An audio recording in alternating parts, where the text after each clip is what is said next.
বাড়ির খাবার খেয়ে শারীরিক অসুস্থ হয়ে পড়েন আনিসা বিবি নামে এক মহিলা।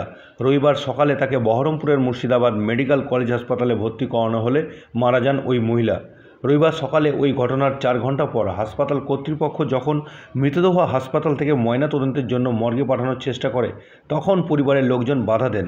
তাদের বক্তব্য, তারা চান না মৃতদেহের ময়নাতদন্ত হোক। তা নিয়ে হাসপাতাল চত্বরে হাসপাতাল কর্তৃপক্ষ ও পরিবারের লোকজন বাদানুবাদে জড়িয়ে পড়েন।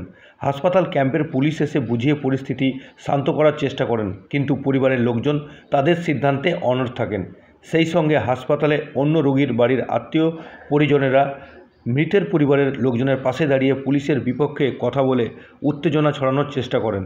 পরে বহরমপুর থানার টাউন সাব ইন্সপেক্টর বিশ্বজিৎ ঘোষের নেতৃত্বে দুপুর 2:30 নাগাদ বিশাল পুলিশ বাহিনী ঘটনাস্থলে পৌঁছে পরিস্থিতি সামাল দেন।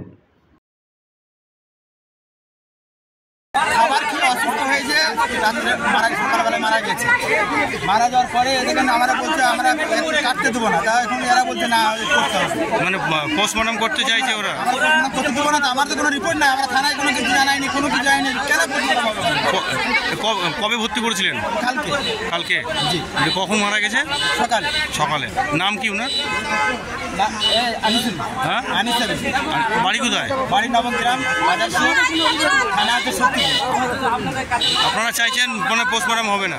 না, পোস্টমর্টম করতে দেবো না। আমাদের একটা আবেদন যে আমাদের লাশ পোস্টমর্টম করেন, আমাদেরকে দিয়ে দেন, লাশ ছেড়ে দেন।